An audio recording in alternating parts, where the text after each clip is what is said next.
Hola hermanos, ¿cómo están? Espero se encuentren muy bien esta mañana. Nosotros vamos a continuar nuestra serie de estudios basada en el libro de Gálatas. Usted recordará, la serie como tal se llama Una familia en aprietos. Y esta mañana, o el tema que vamos a ver esta mañana, está basado en la misma carta a los Gálatas, capítulo 3, versículo del 1 al 5. Y el título del sermón esta mañana es no seas tan gálata.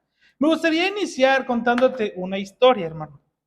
Hace algún tiempo, hace muchos años ya, yo tenía una novia y tenía una mejor amiga, esto en la misma iglesia, caos total. Y me acuerdo, bueno, pasaron situaciones, honestamente ha pasado tanto tiempo que ya no recuerdo cuál fue la situación, no recuerdo qué nos llevó o qué llevó o qué orilló a lo que te voy a contar, pero recuerdo claramente cómo salieron mal esta muchacha, mi mejor amiga o mi amiga en ese entonces se llamaba Paola, salió mal con la muchacha que era mi novia en ese entonces y pasaron cosas, ellas eran amigas, se pelearon, se dejaron de hablar, pero el problema escaló tanto que las mamás de las chicas tuvieron que intervenir. Para esto te estoy hablando que habremos tenido como 18, 19 años, mi amiga era menor, entonces pasaron situaciones y tuvieron que intervenir las mamás. Y lo que sucedió fue que lo que sucedió en ese entonces fue que la mamá de mi amiga, un día después del servicio, me citó y me dijo que tenía que hablar conmigo porque la situación estaba grave y que yo tenía que prácticamente tomar un bando. Me acuerdo, hermano, yo estaba muy hipnotizado, estaba completamente enamorado por mi novia y yo le dije, hermana, discúlpeme, pero si usted me va a poner a decidir entre ustedes y mi novia, obviamente voy a elegir a mi novia. Pasaron cosas, hermano. Yo me acuerdo que la hermana se quedó muy dolida. Yo recuerdo que esa plática terminó en mucho llanto, pero hay algo que recuerdo también. Recuerdo que cuando pasaron unos meses, yo terminé con esta chica, terminamos también no de la mejor manera que hubiéramos querido, éramos muchachos chicos, entonces me acuerdo que yo entré en una crisis de tristeza, de depresión un tanto profundas.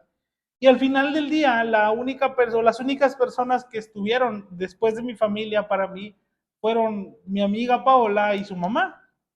Me acuerdo, yo me arrepentía mucho y recordaba la historia de cómo yo fallé como amigo. Pero, si me permites excusarme, yo estaba fascinado en ese entonces. Pablo le escribe a la iglesia en Galacia, estamos viendo todo lo que ya sabemos el contexto, ya no hay necesidad de hablar del contexto, pero ahora Pablo le dice en el capítulo 3, versículo del 1 al 5, oh Gálatas insensatos, ¿quién os fascinó para no obedecer a la verdad? A vosotros ante cuyos ojos Jesucristo fue ya presentado claramente entre vosotros como crucificado. Esto solo quiero saber de vosotros. ¿Recibisteis el Espíritu Santo por las obras de la ley o por el oír con fe? ¿Tan necios sois? Habiendo comenzado por el Espíritu, ¿ahora vais a acabar por la carne? ¿Tantas cosas habéis padecido en vano? Así, si es que realmente fue en vano. Aquel, pues, que os suministra el Espíritu y hace maravillas entre vosotros, ¿lo hace por las obras de la ley o por el oír con fe? Vamos a orar. Amado Dios, bendito Padre Celestial, Señor, te damos gracias por lo bueno que eres, gracias por la oportunidad, Padre, que nos das de tener este tiempo de meditación de tu palabra. Te doy gracias por cada uno de mis hermanos que se encuentran aquí. Los que no han podido estar, te pedimos que los bendigas. Sé tú con nosotros, sé tú con nuestros corazones. Permítenos, Dios, hoy mover el corazón, cambiar un poco las ideas que traemos y dejar de ser tan gálatas, dejar de estar fascinados y poder salir con un corazón renovado, sabiendo que lo que tenemos es meramente por ti, no por algo que hayamos hecho o ganado, sino que todo es meramente por gracia. Te doy gracias por todo esto, en el bendito nombre de tu Hijo amado Jesús. Amén y amén.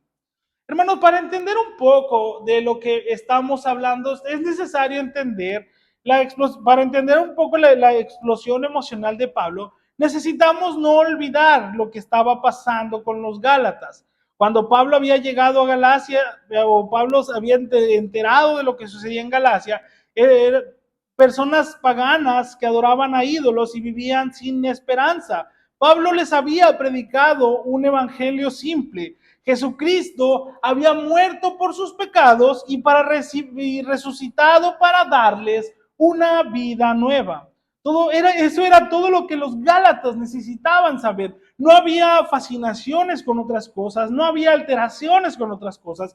Ellos necesitaban entender el evangelio simple. Jesús había muerto por sus pecados y había resucitado, y después de esa resurrección nos había dado o les había dado a los Gálatas una vida nueva. Todo lo que no había condiciones adicionales, no había otros requisitos extra, no había cuotas mensuales que pagar, no había que entrar por una ventana, sino que el evangelio era la puerta por lo cual ellos tenían que entrar. Cuando Pablo predica este evangelio, pareciera que funciona, y los Gálatas creyeron que y sus vidas habían sido transformadas radicalmente. Habían recibido al Espíritu Santo, habían experimentado milagros, habían conocido la paz con Dios y habían descubierto una libertad que nunca antes habían tenido. Ni siquiera siendo gentiles habían tenido tanta libertad o tanta paz, ni siendo judíos habían tenido tanta paz. Pablo predicó el evangelio simple y partió de la ciudad de Galacia celebrando, sabiendo que había dejado una iglesia sólida y saludable. Sin embargo, después llegan los que conocemos como judaizantes, maestros judíos que decían ser cristianos, pero que tenían un mensaje diferente o adulterado. Hombres habían llegado con credenciales impresionantes, hablaban con una autoridad religiosa y les decían a los Gálatas, sí, Pablo no te ha dicho toda la verdad. Sí, Jesús es importante, pero no es suficiente. Si realmente Gálatas quieren ser salvos, si realmente quieren formar parte del pueblo de Dios, necesitan añadir cosas extras. Necesitan circuncidarse, necesitan seguir la ley de Moisés. Lo que ustedes o lo que Pablo les ha presentado es solo el primer paso. Toca ahora seguir o continuar con las cosas que de verdad importan. Los Gálatas, llenos de dudas, habían comenzado a creer todas estas mentiras. Después de que tú conoces eso y lees el versículo 1 del capítulo 3, el pasaje que acabamos de leer, entiendes por qué Pablo les dice, Gálatas insensatos. Mira, te voy a compartir lo que dicen otras versiones. Por ejemplo, los hermanos en la Nueva Traducción Viviente dice, hay Gálatas tontos, ¿quién los ha hechizado? En la Nueva Versión Internacional, los hermanos lo traducen como Gálatas torpes. ¿Quién los ha hechizado? Palabra de Dios para todos dice que tontos son ustedes, hermanos, o Gálatas. La palabra que Pablo usa para insensatos aquí no significa tontos en el sentido de capacidad mental. Significa lo que Pablo está queriendo aludir a la tontera a la que Pablo está señalando es sin entendimiento espiritual, personas que han perdido el juicio en asuntos espirituales. Es como si hubieran perdido la capacidad clara de pensar sobre Dios. Luego Pablo usa una palabra fascinante o una pregunta fascinante. Les dice, ¿quién os fascinó? En el griego original, hermanos, Pablo se refería a ser hechizado o puesto bajo un hechizo mágico. Pablo les está diciendo a los Gálatas, ¿quién les hizo brujería? ¿Quién los ha hipnotizado? ¿Quién les ha hecho un maleficio? Porque solamente una influencia sobrenatural podía llevar o alejar tanto a los Gálatas como los había hecho. Pablo les está intentando recordar eh, que ante los ojos de los Gálatas, Cristo ya fue presentado claramente como crucificado. Cuando Pablo había predicado entre ellos, había sido claro, había sido real y había sido poderoso. Pablo les había predicado de tal manera que pareciese que estaban presentes al momento de la crucifixión con Cristo. Habían visto por medio de los ojos de la fe a Cristo muriendo por ellos. ¿Cómo pues ahora estaban dudando de eso, de ese sacrificio tan grande que era suficiente? Es en ese contexto entonces cuando Pablo hace una serie de preguntas que son devastadoras y que van directo al corazón del problema. Pablo en el versículo 2 les dice, ¿recibieron el Espíritu por las obras de la ley o por el oír con fe? Esa no es una pregunta teórica. Pablo está apelando a su experiencia personal. Les está diciendo, recuerden cómo fue que recibieron al Espíritu Santo. ¿A poco lo recibieron cuando se circuncidaron? ¿Fue cuando comenzaron a cumplir la ley? No, lo que Pablo les está diciendo que fue cuando creyeron en el evangelio que Pablo les había predicado. El versículo 3 se pone más punzante y dice, tan necios sois, habiendo comenzado por el Espíritu, ¿ahora vais a acabar por la carne? Pablo está diciendo, ¿en serio van a hacer esto, Gálatas? Comenzaron con algo tan grande como el poder sobrenatural de Dios y ahora piensan que pueden terminar el trabajo por un esfuerzo humano. Empezaron con un milagro y ahora creen que pueden mejorar ese milagro con obras propias. Hermano, es lo que el ejemplo para que tú entiendas un poco o más mejor bien dicho, es como si nosotros ahora tenemos esta luz aquí y yo digo, no alcanzo a leer mi Biblia, voy a poner una vela que alumbre más. ¿Cómo puede ser eso posible? ¿Cómo una vela le va a ganar a una luz, una lámpara? Es imposible. En el versículo 4, Pablo apela al sufrimiento. Dice, tantas cosas padecieron y van a ser en vano. Si es que realmente fue en vano, les dice Pablo. Los Gálatas habían sufrido persecución por sufrir en Cristo, habían pagado un precio por creer en el Evangelio. Y ahora Pablo les dice, lo van a tirar todo esto a la basura, van a hacer que todo ese sufrimiento no haya servido para nada. Finalmente, en el versículo 5, Pablo repite la misma pregunta del versículo 2, pero ahora añade una adición crucial. Pablo dice, aquel pues que os suministra el Espíritu y hace maravillas entre todos ustedes, ¿lo hace por la ley o por el oír con fe? No solo han recibido al Espíritu por fe, sino que Dios continúa obrando milagros entre ellos, no por las obras de la ley, sino por la fe. No por cuántos sacrificios realizan en el templo, sino por cuánto creen que Dios puede hacer algo. La razón por la que Pablo dice esto es porque entiende algo fundamental. Cuando agregamos cualquier cosa a la gracia de Dios, la anulamos completamente. Te voy a repetir, cuando añadimos algo a la gracia de Dios, anulamos la gracia completamente. No puedes mejorar, no podemos mejorar un regalo perfecto. No podemos añadir algo a la obra de Cristo, la cual está terminada. La salvación es 100% gracia o no es salvación en lo absoluto. Te voy a repetir esta frase. La salvación es 100% gracia o no es salvación. Así de fácil, hermano. Esta mañana me gustaría hablarte solamente, como estamos acostumbrados, 2 puntos acerca de este pasaje de Pablo. El primero de ellos, y que el cual me gustaría que lo entiendas, es la trampa de él, del pero yo también, de la trampa de él, pero también. Se dice, hermanos, que una mujer estaba un día cocinando con su hija y iban a cocinar un pescado de esos pescados grandes y dice que lo tomaron, prepararon el pescado, pero antes de meterlo al horno, la mujer cortó la cabeza y la cola del pescado. La niña le preguntó, mamá, ¿por qué lo hacemos? ¿O por qué lo haces? ¿Le añade o le quita sabor la cabeza? ¿O por qué haces eso? Dice que la mujer se quedó pensante un momento y dijo, realmente no sé, pero mi mamá así preparaba este pescado.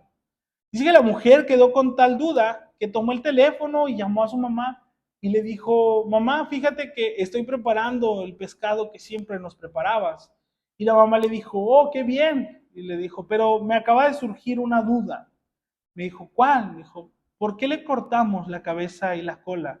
¿En qué cambia el sabor si le dejo la cabeza y la cola? La mamá, la abuela le respondió, no cambia en nada. Simplemente dice, y entonces, ¿por qué? Yo recuerdo que cuando tú lo preparabas, siempre cortabas la cabeza y la cola. Le dijo, no, lo que pasa es que yo le cortaba la cabeza y la cola porque el horno que teníamos era muy pequeño. Y si no le cortaba la cabeza y la cola, el pescado no entraba. Hermanos, eso es exactamente lo que les estaba pasando a los Gálatas y es exactamente lo que muchas veces nos pasa a nosotros. Los Gálatas han recibido algo completo, una receta completa, pero a veces llegan personas que no entienden o no entendían lo que era la salvación y querían comenzar a añadir cosas, quítale esto, métele esto, córtale esta parte, y empezaban a adulterar la receta original. Cristo había muerto por sus pecados, resucitó para dar vida y todo lo que necesitaban era creer. Ese era el punto final de la historia. Era perfecto, era completo y era suficiente. Pero ahora habían llegado nuevamente, te repito, unos judaizantes con el mensaje del plus espiritual. Sí, le dicen, Cristo es importante, pero también necesitan la circuncisión. Sí, la fe es buena, pero también necesitan seguir la ley. Sí, la gracia es linda, pero también necesitan una serie de requisitos o necesitan las obras. Pablo vio lo que estaba pasando y se horrorizó. Hermanos, era como ver a alguien que ha preparado, se ha esmerado en un corte de carne, se ha esmerado en una receta gourmet. Y cuando la sirven, alguien le comienza a añadir ketchup, le comienza a añadir salsa valentina, salsa botanera, salsas que no van con ese tipo de carnes, ese tipo de comidas. Es como si alguien quiere pintar encima de la Mona Lisa porque dice que le falta un poco de color. Era como ver a alguien querer mejorar una sinfonía de Mozart añadiéndole un solo de guitarra eléctrica tipo heavy metal.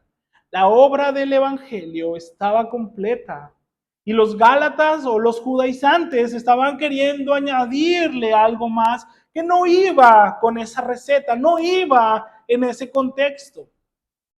Hermanos, el síndrome del plus espiritual está más vivo que nunca en nuestras iglesias. Todos hemos caído, me incluyo, todos hemos caído en esa trampa de una u otra manera. Empezamos creyendo que somos salvos por gracia, empezamos creyendo que somos salvos a través de la fe, pero poco a poco comenzamos a pensar que quizás la gracia ya no es suficiente. Conocemos a personas que nos hablan de guardar el sábado, de no comer esto, no comer aquello, de orar por Israel, y sin darnos cuenta hemos convertido la gracia en una lista de requisitos. Hemos añadido tanto, pero también que ya no podemos distinguir entre lo que es de Dios, lo que hizo Dios por nosotros, perdón, y lo que nosotros tratamos de hacer por Él. Son personas que dicen, no, yo fíjate, guardo el sábado, no, yo no, pura dieta kosher. Y nosotros pensamos, híjoles, posiblemente esa persona sea más cristiana que yo porque guarda más cosas que yo, porque hace más cosas que yo. Sin en cambio, hermanos, nosotros estamos llamados no para añadirle cosas al Evangelio.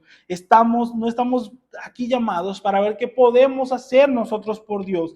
Estamos aquí por lo que Dios ya hizo por nosotros. El resultado, muchas veces cuando nosotros no sabemos distinguir entre la línea del pero también espiritual y la gracia de Dios, es que muchos cristianos van a vivir agotados, frustrados, van a sentir que nunca son lo suficiente buenos, que nunca son lo suficientemente espirituales, que nunca son lo suficientemente comprometidos.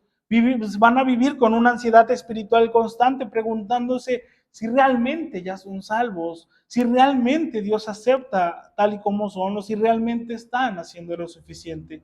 Otros se van a ir al extremo completamente y se van a dar por vencidos porque sienten que nunca van a poder cumplir con todas las expectativas. Piensan, si tengo que hacer todo eso, siendo cristiano, para ser cristiano, mejor ni lo intento. Sin en cambio, el evangelio que se ha predicado, el evangelio que se debe predicar, es el evangelio simple.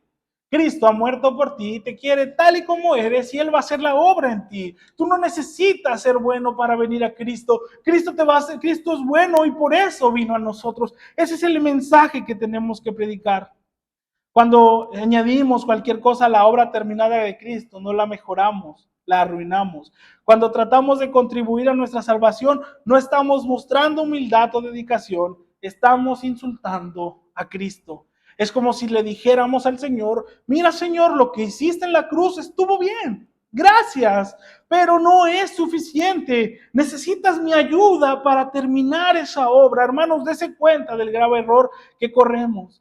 El apóstol Pablo dijo en Efesios capítulo 2, versículos del 8 y 9, porque por gracia sois salvos por medio de la fe, y esto no es de vosotros, pues es algo de Dios, no por obras para que nadie se gloríe.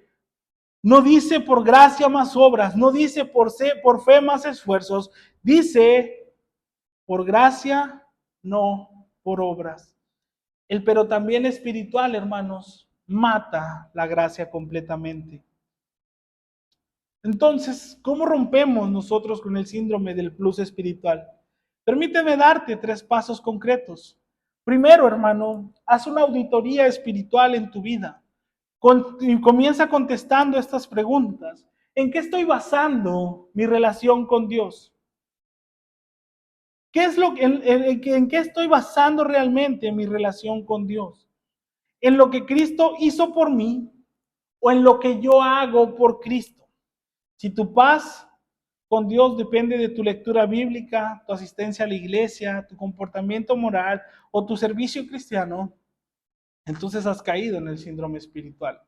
No digo que no sea importante, hermanos, sí, pero no nada es más importante que una relación con Cristo. No me malentiendas, no estoy, sí, como cristianos tenemos que leer la Biblia, tenemos que venir a la iglesia, tenemos que comportarnos bien, pero lo hacemos no para ser salvos, sino porque ya somos salvos. ¿Nota la diferencia? Somos o leemos la Biblia, oramos, nos comportamos, venimos a la iglesia, no para ser salvos, sino porque ya somos salvos. Nota la diferencia. Analízalo, pregúntate y respóndete. Segundo, regresa al evangelio básico cada día. Cada mañana, antes de pensar en lo que vas a hacer por Dios, recuerda lo que Dios ya hizo por ti. Jesús vivió la vida perfecta que tú no pudiste vivir. Jesús murió la muerte que tú merecías morir. Jesús resucitó con el poder que ahora vive en ti. Eso es suficiente, eso es completo, eso es perfecto. Tercero, cuando sientas la tentación de añadir algo a la gracia de Dios, pregúntate, ¿lo que voy a hacer lo hago por gratitud o por obligación? Regreso al punto 1. Voy a leer la Biblia, ¿lo hago para conocer más a Dios o para ser salvo? ¿Notas la diferencia? ¿Por gratitud o por obligación? ¿Lo hago para ganar algo de Dios? ¿Me comporto bien en el trabajo para ganar algo de Dios o para responder a lo que Dios ya me dio? ¿Notas la diferencia? Hermano, esta mañana te invito a que dejes de tratar de ser cosalvador con Jesús. Él no necesita tu ayuda. Él ya hizo la obra. Él ya te salvó. Él no necesita nada de ti. Bueno, sí necesita, sí quiere algo contigo, pero no necesita que le ayudes en la salvación. Él ya hizo todo el trabajo. ¿Sabes qué necesita o cuál es tu parte? Simplemente decir gracias, Jesús. Confío en ti completamente para luego vivir el resto de tu vida desde esa libertad y no hacia esa libertad. El capítulo o el punto número 2 es el arte de mantenerte firme. Hermano, el jugador de fútbol que tienes en pantalla se llama Ansu Fati. Él, bueno, cuando él comenzó su carrera de futbolista a 17 años tenía, todo el mundo se impresionó por la forma en que jugaba. Curiosamente, en ese entonces fue por allá por el 2021, la mayor estrella de fútbol que ha tenido el Fútbol Club Barcelona, Lionel Messi, había salido del equipo. Y Como todos veían y se impresionaban en la forma que Ansu Fati jugaba, decidieron empezar a llenarle la cabeza diciendo, ese es el nuevo Messi, ese es el nuevo Messi, ese es el nuevo... Y le dieron incluso la 10 del Barcelona, que para los que saben de fútbol, el número 10 es lo mejor, el mayor número y más de un equipo reconocido. Es la estrella del equipo. Lo hicieron, lo que esas voces ocasionaron en la cabeza de Ansu Fati fue dejar de jugar como él jugaba y empezó a esforzarse más, a esforzarse más y a esforzarse más. ¿Y sabes en qué terminó? Empezó a convivir de lesión tras lesión. Era muy triste de repente ver la carrera de Ansu Fati porque regresaba de una lesión y se lesionaba otra vez. Y estaba 3 meses fuera y regresaba y el primer partido que jugaba se volvía a lesionar. Y hoy por hoy, él no es ni la sombra de lo que era el muchacho, el joven jugador. El Barcelona está queriendo venderlo y creo que ya lo vendió, no recuerdo. Pero esa es exactamente la situación a la que Pablo está hablando. Esa es exactamente la situación que Pablo debió desarrollarse en Galacia. Los Gálatas habían aprendido el Evangelio de la mejor manera posible. El apóstol Pablo, quien había recibido la revelación directamente de Cristo, su técnica espiritual era perfecta, salvación por gracia a través de la fe, no más. Pero entonces habían llegado judaizantes, llegaron con credenciales impresionantes. Yo me quedo pensando, o sea, eran personas con credenciales. Yo me imagino que posiblemente llegaron diciendo, Pablo no conoció a Cristo, Pablo nunca vio a Jesús. Nosotros sí conocimos a Jesús. Nosotros somos de Jerusalén. Pablo es de Tarso, es de una ciudad de Tarso, de allá. Nosotros somos de Jerusalén. Somos de ahí, de donde Jesús predicaba. Y yo creo que eso entró en la voz de las personas. Posiblemente llegaron diciendo, no, Pablo dice que lo llamó Jesús, pero no, nosotros sí somos apóstoles. Sus argumentos, yo pienso, hasta cierto punto tenían que ser lógicos. Pablo les ha enseñado lo básico, pero ahora nosotros le vamos a dar una masterclass, un seminario intensivo de cómo un cristiano, cómo nosotros podemos añadirnos al pueblo de Dios. Necesitan la circuncisión, necesitan vivir bajo la ley de Moisés y necesitan cumplir con todas las tradiciones judías. Los Gálatas, como el joven futbolista, habían comenzado a dudar. Tal vez Pablo no nos ha enseñado todo. Tal vez necesitamos algo más. Y comenzaron a seguir las voces que los alejaban de la simplicidad del Evangelio. Pablo sabía que mantener la pureza del Evangelio no era opcional. Era cuestión de vida o muerte espiritual.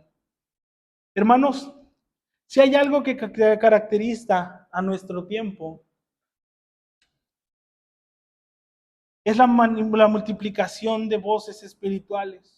Nunca en la historia, hermanos, nunca en la historia de la iglesia hemos tenido acceso a tantos maestros, predicadores, profetas, apóstoles, gurús espirituales y expertos en el crecimiento cristiano. Hoy métete a cualquier red social y cualquier persona te va a hablar de la Biblia. Métete a TikTok y vas a ver a personas debatiendo si Dios no es trino y hay un Dios superior. Métete a hablar y vas a escuchar predicaciones acerca si debes ser bautizado en la fórmula tripartita o en la fórmula unicitaria. Métete a cualquier parte y vas a ver que no necesitas no abstenerte del mundo, simplemente necesitas ser buena persona. Enciendes la televisión, canales cristianos, abres internet, millones de sitios web cristianos, vas a una librería cristiana y hay miles de libros sobre cómo ser mejor cristiano.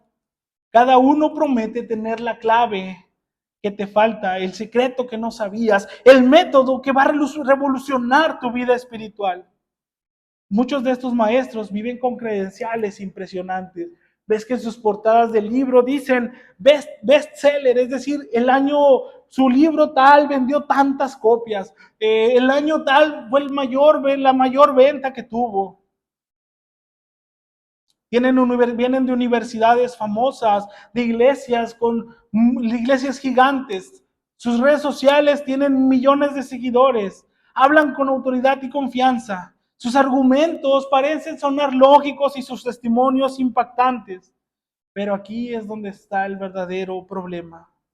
Las voces que se llaman cristianas, que están enseñando el Evangelio, que están enseñando, no todas las voces, perdón, que se llaman cristianas, que están enseñando el Evangelio bíblico. Muchas están enseñando evangelios alternativos, que suenan parecidos, pero que fundamentalmente son diferentes. Están, por ejemplo, los que predican acerca de la prosperidad, que Dios quiere que seas rico, saludable.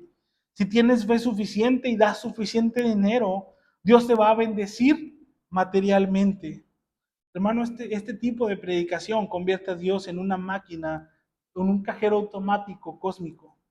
Están los que predican el evangelio del legalismo. La salvación es por gracia, pero la santificación es por obras. Si realmente amas a Dios, vas a seguir estas reglas para evitar cosas y comportarte de esta manera.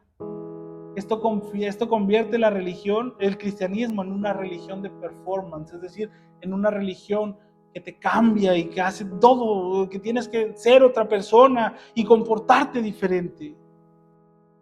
Están los que predican el evangelio desde la experiencia. Lo que importa no es lo que crees, sino lo que sientes. Necesitas tener esta experiencia espiritual, esta revelación personal, esta manifestación sobrenatural. Esto convierte la fe en una búsqueda emocional. Están los que predican el evangelio social.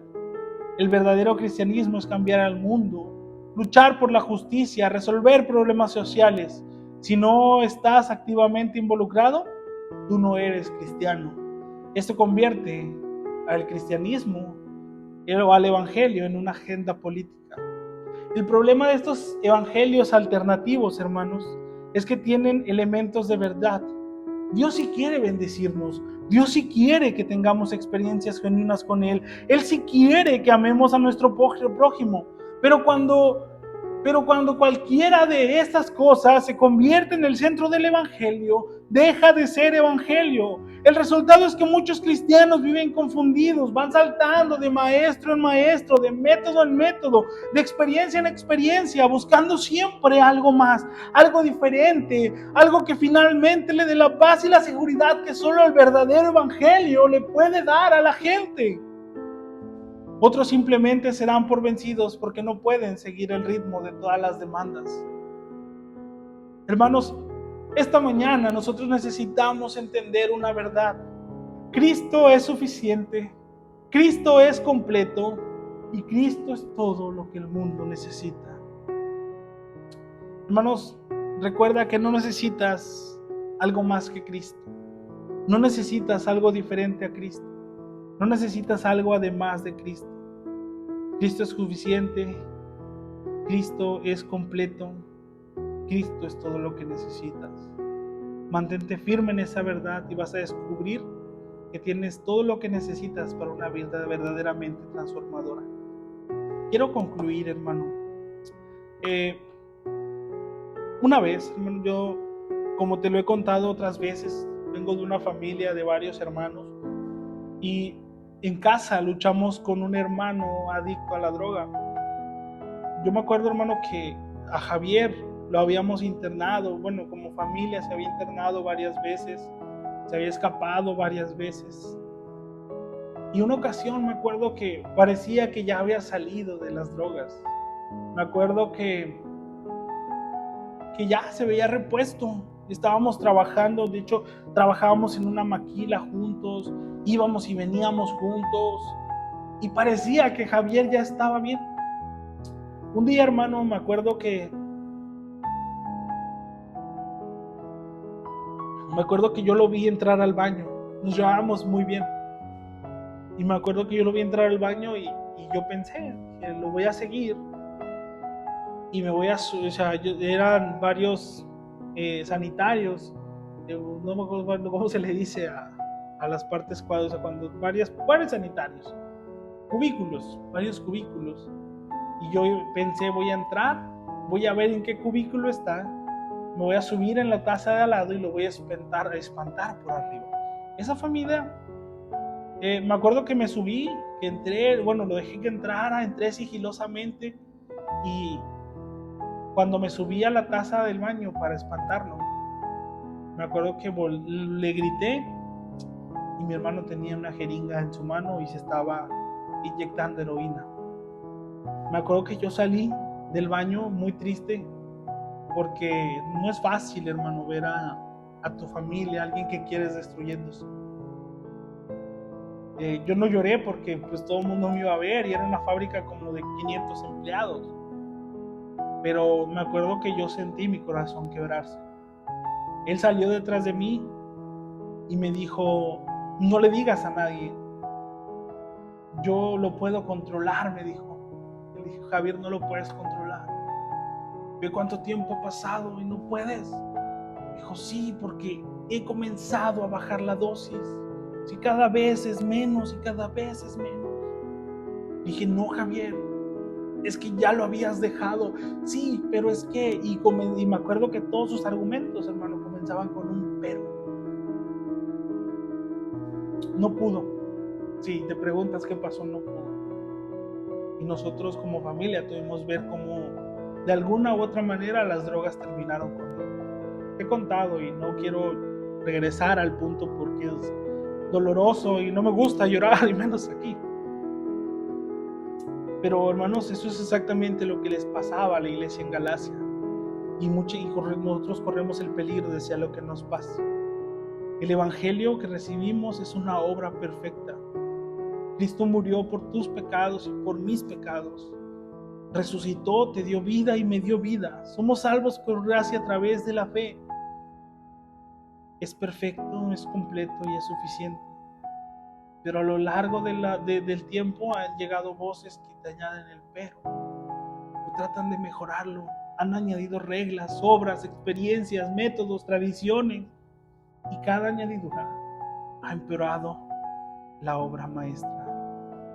Hermanos, Dios te está diciendo lo mismo que Pablo le dijo a la iglesia, a los de la iglesia en Galacia.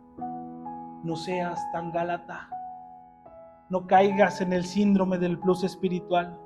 No permitas que voces bien intencionadas arruinen lo que Cristo ya hizo perfectamente. La pregunta esta mañana no es si vas a escuchar las voces o no. Hermano, las vas a escuchar. La pregunta es si vas a desarrollar el arte de mantenerte firme ante esas voces. Cristo ya pagó todo. Su obra está completa y terminada. Su gracia es suficiente y no necesitas añadir nada. Deja de tratar de ser cosalvador con Jesús. Él no necesita tu ayuda. Él ya hizo todo el trabajo. Tu parte es simplemente decir, gracias Jesús, confío en ti. Dios te bendiga, hermano.